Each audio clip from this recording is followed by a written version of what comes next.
이 얘기는 대한민국한테는 무지하게 안 좋은 얘기입니다.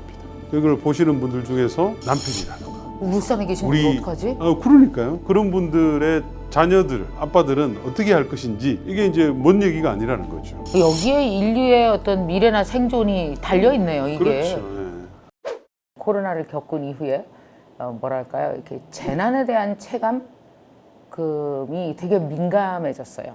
그래서 그런지 지구온난화라는 문제도 훨씬 더 우리에게 심각한 문제로 다가오고, 탄소 중립, 재생에너지 이제는 모르는 사람이 없는데 누군가 전문가를 모셔서 이 얘기를 조금 제대로 한번 들어봤으면 좋겠다라는 생각을 계속 갖고 있었거든요. 유진투자증권의 한병화 이사님 모셨습니다. 안녕하세요. 네, 안녕하세요.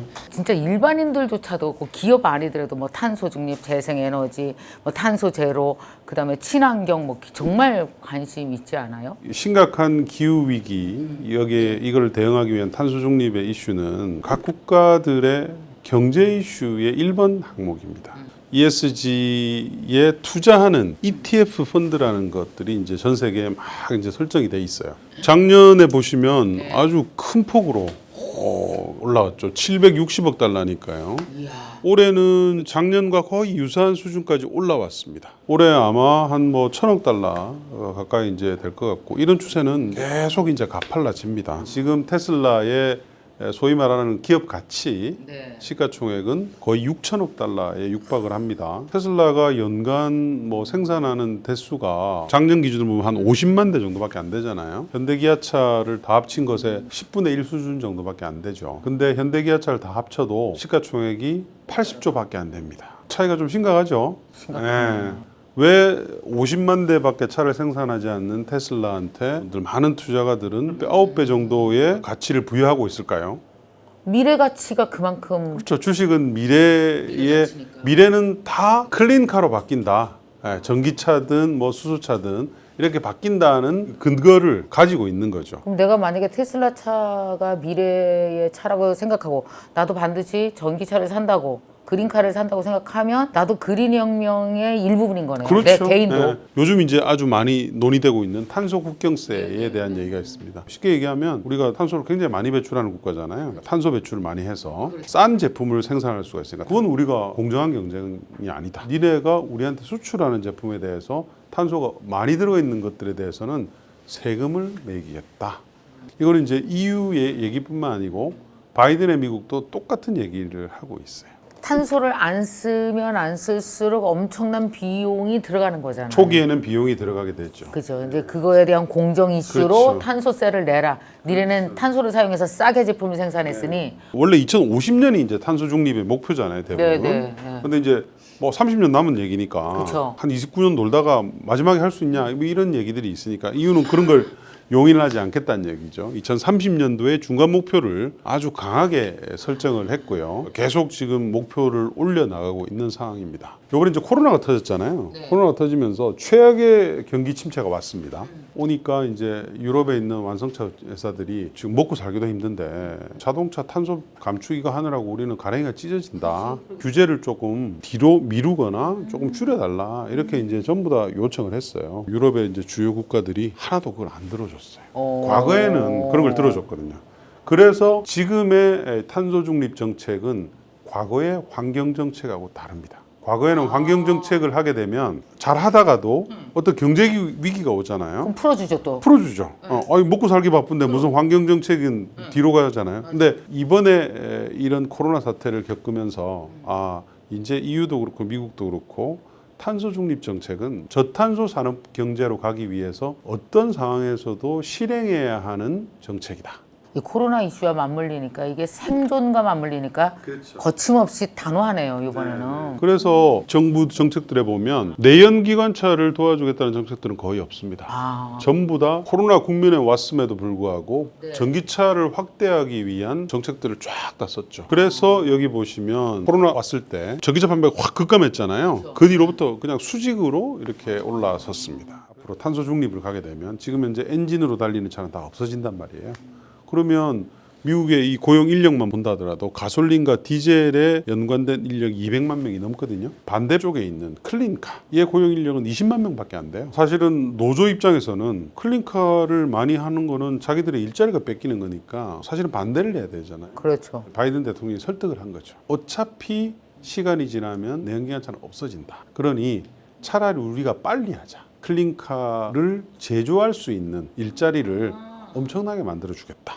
그래서 이제 미국의 내연기관차 관련 일자리들이 대부분 다 스윙 스테이트, 쉽게 얘기하면 판세를 결정짓는 그 스윙 스테이트의 일자리들이 몰려 있어요. 이 얘기는 대한민국한테는 무지하게 안 좋은 얘기입니다.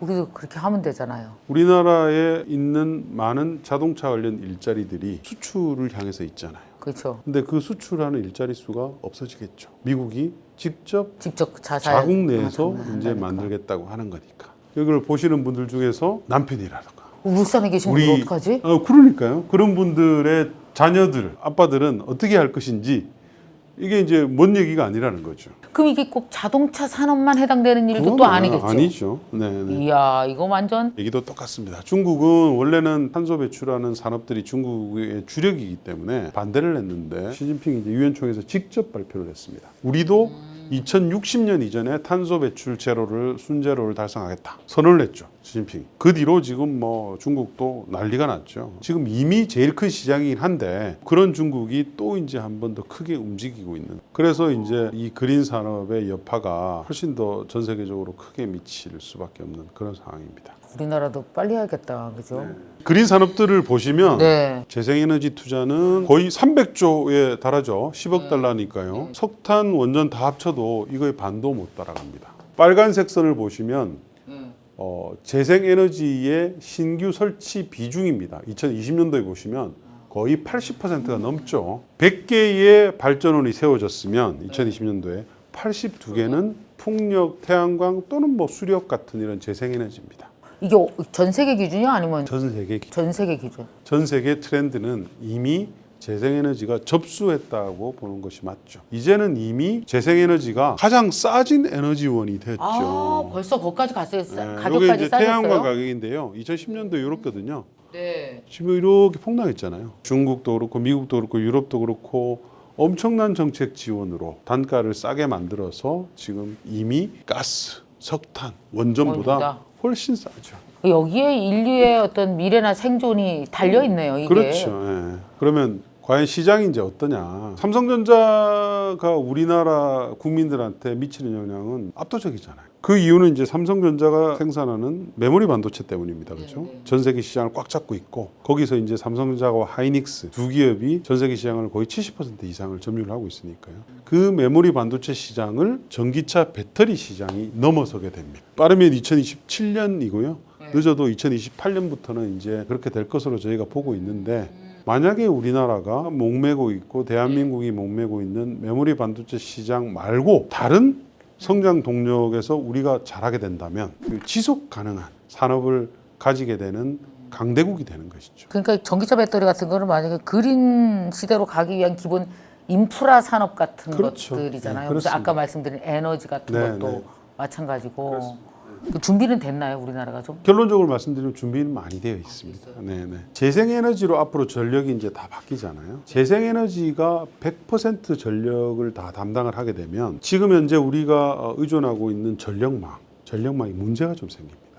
바꿔야 돼요? 풍력이나 태양광은 예측이 좀 어렵잖아요. 그렇지. 바람 안 특히 불면 풍력 어떡해. 같은 케이스는 갑자기 바람이 많이 불다가 안 불게 되면 그럼 우리 뭐 손 빨고 있어야 되나요? 전력을 써야 되는데 그래서 전력망이 되게 불규칙해지게 되고 그렇게 되면 이제 전력망이 셧다운 되는 케이스들이 꽤 생깁니다. 안 너무 되는데? 과부하가 막 갑자기 풍력이 갑자기 걱정돼 갖고 바람 안 불면 어떡할 거야? 너무 많이 생산이 돼도 문제가 생기게 되는 거죠. 그렇게 생기는 불규칙성 때문에 전력망을 보호하기 위한 제도가 있다. 그 제도를 운용을 하면서 많은 국가들이 천문학적인 비용을 쓰고 있어요. 생산을 했는데 재생에너지로 이걸 갖다 전력망에 접속을 못하게끔 하니까 버려야 되잖아요. 감당이 안 되는 거죠. 그러면 이제 어떤 생각을 하겠습니까? 이걸 버릴 게 아니라 저장을 해야 되겠죠. 저장에다 써야지. 그렇죠. 그 저장하는 수단으로서 두 가지가 있어요. 배터리에 저장하는 거. 그게 이제 에너지 저장 장치 ESS라고 합니다. 그 다음이 이제 수소로 저장하는 겁니다. 버려지는 재생에너지를 가지고 물을 분해합니다. 물을 분해해. 네, 물을 분해하면 이제 수소가 발생을 그렇죠. 하죠. 그래서 그거를 이제 수소로 저장을 해서 여러 산업에 쓰자. 자동차에도 쓰고 모든 자동차에도 에너지를 쓰는 거. 생산 현장에서도 쓰고. 수소는 저장이 좀 용이하나요? 다른 것보다? 저장은 뭐 용이는 합니다만 이제 여러 가지 또 기술이 또 발전해야 되는 면이 있습니다만 그래서 이제 나온 게 유럽의 그린 수소 전략이에요. 유럽은 앞으로 이 그린 수소를 갖다가 생태계를 만드는데 네. 500조 이상의 돈을 쏟아붓게 됩니다. 그래서 탄소 중립으로 가는 시대에 수소가 반드시 필요하고 이 수소의 산업이 지금 이제 막 육성이 되기 시작을 했습니다. 우리나라는 상당히 준비가 많이 되어 있어요. 이 부분은 안심을 넘어서 좀 기대를 할 수 있는 그런 부분이기도 한데요. 전기차 산업, 현대기아차가 합쳐서 작년도 기준으로 보면 우리가 한 3등 정도 했고요. 올해도 한 5등 정도는 할 수 있습니다. 신규 전기차들이 지금 아이오닉 5, EV6에서 지금 나오고 있는 상태이고요. 뭐 배터리는 우리가 1위입니다. 다만 이제 문제가 되는 것은 우리 배터리 3사들의 배터리 공장 규모거든요. 한국에는 공장 증설을 안 합니다. 우리나라는 시장이 작고 아까 바이든의 제가 정책 소개드리는데 말씀드렸지만 자국에서. 미국은 미국대로 유럽은 유럽대로 무조건 자국에다 공장을 짓기를 원하거든요. 이제 어떤 현상이 일어나냐면 우리 기업들은 성장을 엄청나게 하는데 대한민국에는 이런 관련된 고용이 작게 되는 대한민국의 고용은 성장하지 않게 되는 문제가 발생하는 거예요. 왜 기업들한테 한국은 수요가 없을 거라는 인식을 준 걸까요? 한국은 시장도 작을 뿐더러 과거에는 수출을 하면서 고용된 인력이 많았잖아요. 그렇죠. 근데 이제는 점점 수출을 하지 못하게 되기 때문에 그 인력만큼 줄어드는 거죠. 이걸 그러면 어떻게 대체할 거냐? 다른 방법 없습니다. 일단은 전기차를 확산 속도를 확 올려야 되고요. 미래 에너지 산업들한테 많이 이제 바꿔 줘야 되고요. 그다음에 요거는 이제 해상 풍력인데요. 우리하고 동일한 시점에 대만입니다. 거의 같은 수준의 해상 풍력 목표를 하고 대만은 이미 계획이 다 확정이 돼서 이미 엄청나게 짓고 있어요. 우리 기업들은 이 대만 해상 풍력 때문에 엄청난 수혜를 누리고 있어요. 아, 가서 건설해서 해상풍력 발전기에 부품을 만드는 회사들 또는 전선을 만드는 회사들이 다 합치면 올 연말까지 약 3조 원 정도를 대만으로부터 수주를 해서 성장을 하게 되는 거죠. 뭐 미국도 그렇고 일본, 한국 할 거 없이 우리 기업들이 접근할 수 있게 되는 시장만 제가 얼핏 계산해봐도 400조 원 정도 돼요. 뺑둘러 바다가 없는 나라들은 정말 우리는 복 받은 나라입니다. 힘들겠네요. 많잖아요. 뺑둘러 바다 없는 나라도. 자식들 생존의 문제가 다 달려있어요. 경제적인 거, 환경적인 거. 심각합니다. 조금 전에 보셨듯이 우리나라는 이미 강력한 경쟁력을 가지고 이미 있어요. 갖고 있어. 전기차, 수소차, 풍력, 태양광 할 거 없이 그리고 거기에 디지털 트랜스포메이션까지.